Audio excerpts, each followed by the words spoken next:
Milí mladí priatelia, neviem, či usporiadatelia mali to tak v mysli, keď vyberali dátum konania tohto festivalu. Ale Pán je dobrý, to je tá Božia prozreteľnosť, ktorá vedie tie kroky, aj vtedy, keď my presne nevieme, že ako sa to tak pospája. Dnes je prvý piatok v mesiaci jún. Festival sa koná v júni. A jún to je mesiac zasvetený Ježišovmu srdcu. Ale zároveň v nedeľu je nádherná slávnosť zoslania Ducha Svätého, Turíce. A jeden zo symbolov Ducha Svätého je oheň. A vy dáte názov tomuto festivalu Oheň nádeje. A zároveň je tam aj srdce dôležité, lebo my potrebujeme, aby naše srdcia horeli. Takže ten oheň nádeje a srdce sú krásne prepojené, že sme tu zhromaždení toto popoludnie, lebo sa chceme učiť od Ježišovho srdca. Tomu ohňu Ježišovej lásky. On aj na jednom mieste povie, že prečo som prišiel na tento svet? Prišiel som na tento svet zoslať oheň. Ale nie ten, ktorý nivočí, ale oheň jeho lásky, oheň Ducha Svätého. Aj Duch Svätý, keď prichádza na apoštolov, prichádza im v podobe ohnivých jazykov, aby im stále pripomínali Ježišovu lásku. Ježišovo srdce horí láskou ku nám. Takže nádherné prepojenie aj tohto festivalu, aj motta, ktorý hovorí oheň nádeje.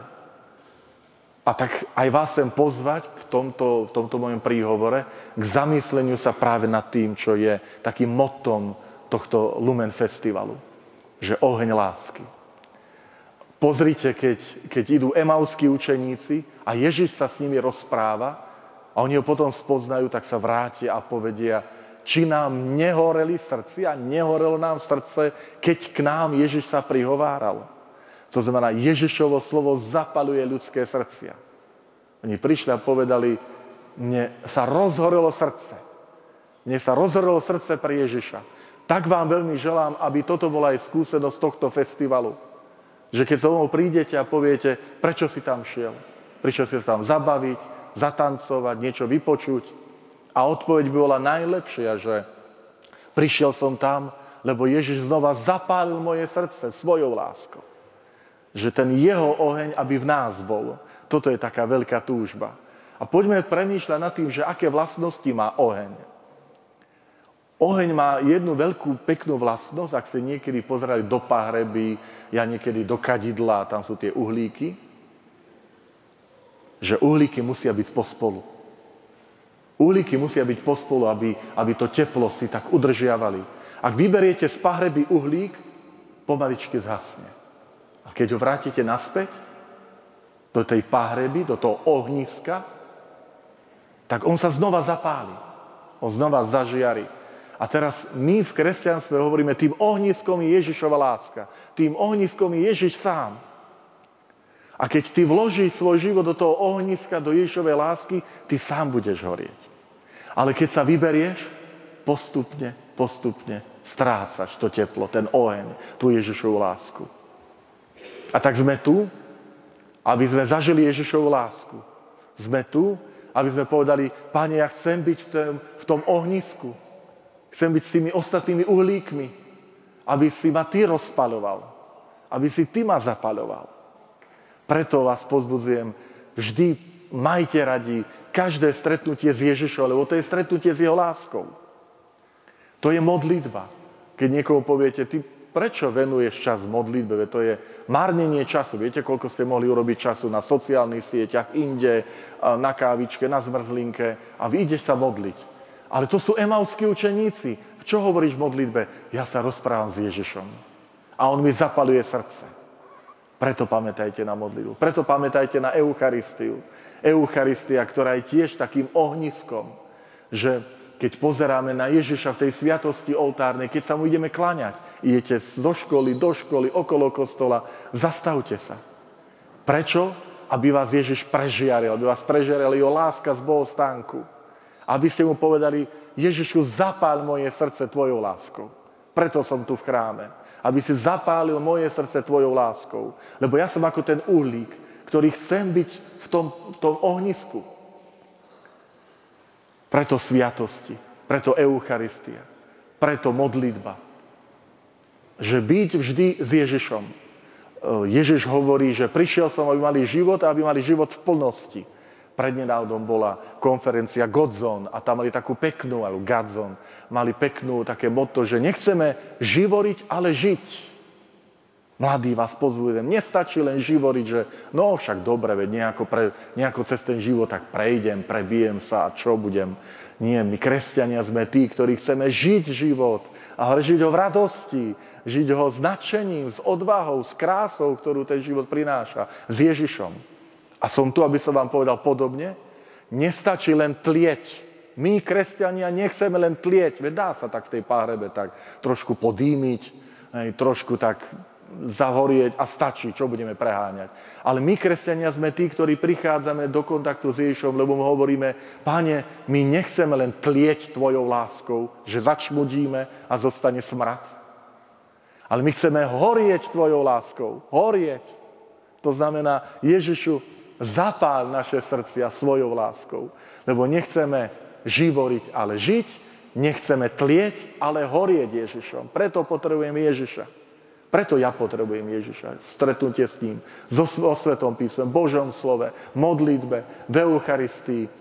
Lebo si uvedomujem, ak ja zostanem ten uhlík bez toho kontaktu s tým ohniskom, s tým centrom, ohniskom lásky, kráľ a stredisko všetkých srdc, hovoríme o Ježišovi Kristovi, tak vyjasnem.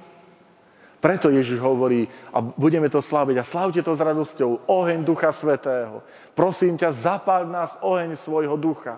Ježiš nám posiela svojho ducha, aby nás zapálil stále tú Ježišovu lásku, jeho lásku. Ale potom robte ešte druhú vec, ktorá je dôležitá, milí mladí priatelia. My potrebujeme aj spoločenstvo. Dobre? Potrebujeme spoločenstvo. Nie je v páhrebe len jeden uhlík, tam sú aj ostatné. A oni sa navzájom zohrievajú. Oni sa navzájom horia. Preto potrebujete spoločenstvo. Preto sa teším aj z tohto stretnutia, aj festivalu. Aby ste zažili spoločenstvo mladých ľudí, ktorým horí srdce pre Ježiša. Že nie som tu sám. Viete si predstaviť páhrebu a sám uhlík? A poviete si, ja sa tu motám v tom svete, trápim, Pane Ježišu, aj sa modlím, aj sa snažím žiť tú vieru, ale široko, ďaleko, nikoho okolo mňa. A to nie je pravda. Ježiš chcel cirkev ako spoločenstvo, nie ako jednotlivcov.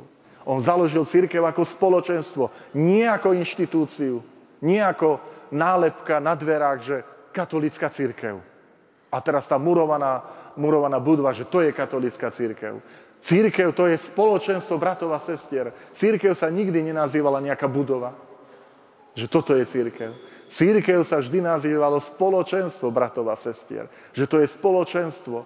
Keď videli pohania v prvé začiatky cirkvi, kresťanov, tak oni povedali, pozrite, ako sa milujú. Nepovedali, pozrite, v akých domoch bývajú. Ako to majú pekne.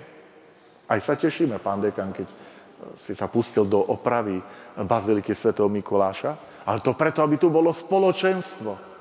A to nám pripomína Ježišova láska, ten oheň Ježišovej lásky, že my potrebujeme jeho ohnisko a keď budem dohárať, utekám Ježišovi, aby ma znova rozpálila jeho láska, rozpálila Duchom Svätým, ale my potrebujeme aj navzájom sa povzbudiť. Povzbudzujte sa vo viere, mladí priatelia. To je uhlík ku uhlíku a ďalší uhlík. A spolu vytvárame teplo, spolu vytvárame svetlo pre tento svet. Preto je také dôležité, že keď hovoríme o ohni nádeje, že aby sme si aj navzájom boli oporou. Že to je krásne, to spoločenstvo, že sám nevydržíš. Potrebuješ mať pri sebe ďalší, ktorý ťa, ten uhlík sa aj rozohrieva pri tom druhom. Ho aj povzbudzuje. Buďte si takto oporou v dobre. Buďte si takto oporou kráčať za Ježišom. Buďte si oporou v tom, že chceme sa učiť spoločne o tej Ježišovej lásky. Ježiš má nádherné slova, keď povie, že poďte ku mne všetci, ktorí sa namáhate a ste unavení. Ja vás preťažujem. Učte sa odo mňa, lebo som tichý a pokorný srdcom. A my môžeme dneska povedať, Pane Ježišu, my sme dnes tu pri Tebe, lebo sa chceme Tvoje láske naučiť. Aj tento svet nám ponúka lásku a všelijakú. Ale my sme tu, aby sme povedali, Ježišu, tvojej láske sa chceme naučiť. Akou ty miluješ svet. Akou ty miluješ môjho suseda, moju spolužiačku. Lebo niekedy ja ho milujem takou opičou láskou, alebo sebeckou, a to ani nie je láska. Ale som tu, Ježišu, aby som sa učila milovať tento svet tvojim srdcom. Tvojim srdcom. Sme tu, milí priatelia, aby sme urobili to, čo zažil milovaný učeník. Milovaný učeník pri poslednej večeri. Tam je napísané, že si položil hruď na srdce, položil ucho, hlavu na hruď Pána Ježiša. A to je krásne gesto. To je tak nádherné, lebo to je učeník, ktorý chce počuť tlkot Ježišovho srdca. Srdca, ktoré miluje človeka. Ježišovo srdce miluje človeka. Boh miluje človeka. A tak sme aj tu, aby sme tieto hodiny v Trnave prežili v tomto Ríme, jubilejnom roku, ako tí, ktorí položíme si tú hlavu na Ježišovu hruď. A budeme počúvať tlkot srdca. A čo tam bude byť a čo tam bije? Jeho láska. Takto ťa milujem.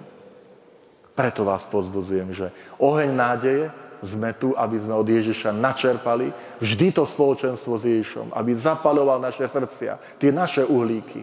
Ale nezabúdajte vytvárať uhlíky, odkiaľkoľvek ste, spoločenstva. Spoločenstva, kde ste, kde sa budeme podporovať, povzbudzovať.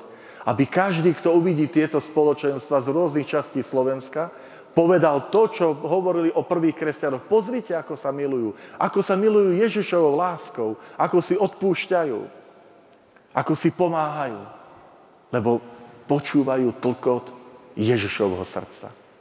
A ten tlkot Ježišovho srdca je: milujem ťa. Počúvajte, čo bolo v Evanjeliu. Čo sa pýtal Ježiš Petra. Pripomeňme si to. Ježiš sa pýtal Petra: pamätáš si, ako si ma 3-krát zaprel? Pán biskup toto sa nepýtal. Múdro, dávate pozor. Alebo sa ho pýtal: pamätáš si, ako mi sľuboval si, že keby všetci ťa opustili, ja ťa neopustím. Ale ani toto sa ho nepýtal. Čo sa ho pýtal? Miluješ ma? Miluješ ma? Peter bol taký pokorný, že on odpovedá iným slovom: Pane, ty vieš, že ťa mám rád. Mnohí to hovoria, že Peter bol pokorný a hovoril: Pane, ty sa ma pýtaš na tú Božiu lásku, na tú božskú, to agapé, tam to je agapé, miluješ ma.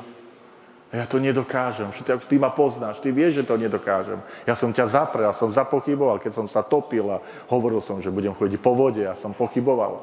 Keď som ťa najprv vyhlásil, že si Boží syn, a potom som ťa odrádzal od utrpenia. Ty vieš, že ja nedokážem sám od seba milovať ťa Božou láskou. A potom zrazu Ježiš 3-krát povie: Peter, máš ma rád? Viete, čo robí? On zostúpi. Zostúpi z tej Božej lásky. Miluješ ma? Mám ťa rád. Miluješ ma? Mám ťa rád. Peter, máš ma rád? Zostúpi. Zostúpi k Petrovi. To znamená, on mu hovorí: neboj sa, ja zostúpim ku tvojej láske, aby som ťa očistil, aby som ťa posvetil, aby som ťa vyzviel do tej Božej lásky. Ja viem, Peter, že sám to nedáš. Veď Peter mu to hovorí: Pane, ty vieš všetko. Dneska mu môžeme aj my povedať: Pane, ty vieš všetko. Aj som zradil, aj zaprel, aj zabudol, aj iné veci som možno porobil. A Ježiš nám to nepripomína. Ježiš sa stále pýta: ja sa pýtam na tvoju lásku. Ja sa nepýtam na tvoje hriechy. Tie poznám. Ja sa pýtam na tvoju lásku. Tam mi povedz. A my mu možno povieme ako Peter: Pane, len ja ti môžem povedať, mám ťa rád, lebo ja nemám na tú Božiu lásku. A to je to, čo aj dnešný deň hovorí. Bez neho nemáme na tú Božiu lásku. Ale Ježiš nám hovorí: ale so mnou máš, lebo ja som to ohnisko tej neuhasiteľnej lásky. Ježiš má neuhasiteľnú lásku. Nie takých hasičov, čo by zahasili Ježišovu lásku k nám. Nie takých hasičov. A hovorí: neboj sa, ja ťa zapálim tou láskou. A on to robí tak, že on sa zníži k Petrovi a hovorí: Peter, máš ma rád tou ľudskou láskou? A ja ti pomôžem potom do tej Božej. Preto vám to hovorím, že nebojte sa, keď prichádzate k Ježišovi a povieme: Pane, ale ty ma poznáš, ty vieš, čo som možno aj, že nie som dokonalý, dokonalá. A Ježiš povie: viem, ja to dobre viem. Ja sa ťa pýtam na lásku. Lebo chcem tvoje srdce zapáliť svojou láskou. A tak sme tu, aby sme povedali: Pane, tu je moje srdce. Prosím, zapáľ ho. Zapál ho, aby som horel tou láskou, ako ty horíš pre tento svet. A ty ma miluješ aj tak, že ma poznáš, aj tak ma miluješ a pozývaš ma k jednému, nasleduj ma. Čo povie po všetkom tom Ježiš Petrovi? Poď za mnou, nasleduj ma. Pane, ja? To môžu len svätí ísť, to môžu len veľkí ľudia ísť, ale aj mňa? Poď za mnou. Aj vám to dnes hovorí. Dobre? Aj vám to hovorí. Aj vám, sestra. Aj vám, mladí ľudia. Každému jednému z nás hovorí, poď za mnou. Poznám tvoju lásku. Povedzme Ježišovi, ty vieš všetko. Ty vieš, že ťa mám rád. Keď mu toto povieme, vieme, čo nám Ježiš povie. Poď za mnou. Ja ťa naučím, aby sme netleli, aby sme horeli. Aby sme horeli. Je zakázané zakladať požiare, to je trestný čin, ale jediné, čo je dovolené pre nás, kresťanov, a to robme, zapáliť tento svet Ježišovou láskou. To je dovolené. To sme k tomu pozvaní. Zapálme tento svet Ježišovou láskou. Amen.